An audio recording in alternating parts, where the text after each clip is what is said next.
Dengar kata penelitian, mungkin yang kebayang itu sesuatu yang rumit yang cuma buat para akademisi di Menara Gading.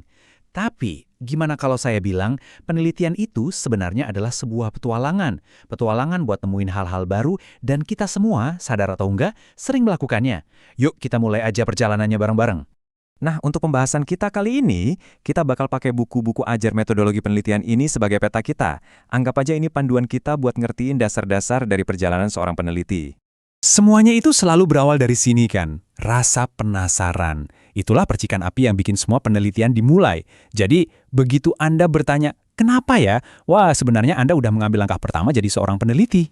Dari pertanyaan mengapa yang kelihatannya simple itu, kita masuk nih ke dunia penelitian yang sesungguhnya. Dan ini bukan cuma soal cari jawaban loh, tapi lebih ke gimana cara kita menemukan jawaban itu. Oke, jadi apa sih sebetulnya penelitian itu? Intinya, ini adalah proses yang terstruktur. Coba diperhatiin dua kata kuncinya, sistematis dan objektif. Maksudnya kita tuh nggak asal tebak-tebakan, kita ngikutin langkah-langkah yang jelas dan terencana buat nemuin kebenaran, seobjektif mungkin, tanpa dipengaruhi opini pribadi. Eits, sebelum kita jalan lebih jauh nih, kita butuh satu alat yang super penting, kompas. Nah, dalam penelitian, kompas kita itu adalah etika. Biar apa? Biar kita nggak kesasar dan tetap di jalur yang benar dalam pencarian ilmu pengetahuan ini. Poin paling krusialnya tuh di sini. Etika itu soal menjaga kepercayaan. Coba bayangin, tanpa kejujuran dan integritas, semua hasil penelitian jadi nggak ada artinya kan? Inilah fondasi yang menopang seluruh bangunan pengetahuan ilmiah. Konsep etika yang kedengarannya besar ini sebenarnya bisa kita pecah jadi 3 pilar utama. 1. Manfaat. Intinya, jangan sampai merugikan dan sebisa mungkin berikan dampak positif. 2. Hormati martabat manusia. Perlakukan semua orang yang terlibat itu sebagai manusia ya, bukan cuma sebagai sumber data. Dan ketiga, keadilan.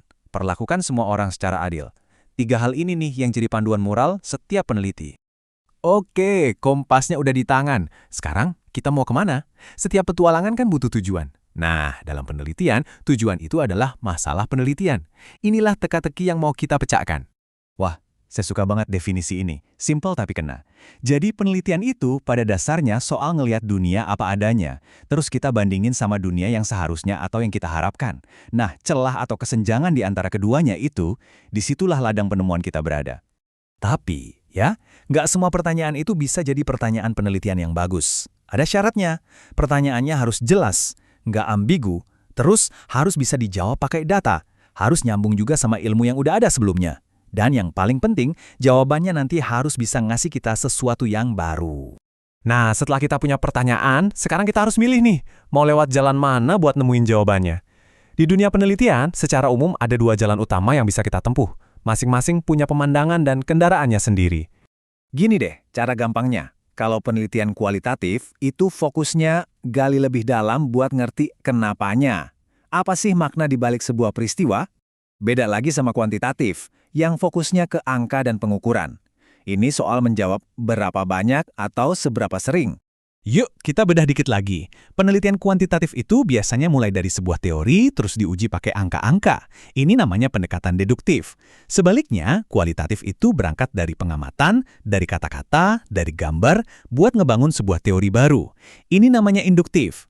Alatnya juga beda. Kuantitatif pakai survei atau tes, sementara kualitatif senjatanya ya penelitinya sendiri, lewat wawancara mendalam. Keduanya ini kayak kacamata yang berbeda untuk melihat dunia. Jadi, kita udah punya pertanyaan, udah milih jalan, sekarang waktunya kita gambar petanya. Rencana langkah demi langkah yang bakal nuntun kita dari titik start sampai garis finish. Dan ini dia petanya, ada 6 langkah utama. Kita mulai dari nentuin masalahnya, terus kita kepoin apa aja yang udah pernah diteliti orang lain soal ini. Habis itu, kita rancang strateginya, kumpulin buktinya, kita analisis, dan terakhir, kita ceritain temuan kita ke seluruh dunia. Ini adalah sebuah siklus penemuan yang keren dan sistematis. Nah, kita udah jalan-jalan singkat nih menelusuri dasar-dasar metodologi penelitian. Sekarang, Anda udah punya peta sekaligus kompasnya. Jadi pertanyaan terakhir bukan lagi dari saya, tapi buat Anda. Coba deh lihat sekeliling. Kesenjangan apa yang Anda lihat antara harapan dan kenyataan? Masalah apa yang bikin Anda penasaran dan ingin dipecahkan? Perjalanan Anda menunggu.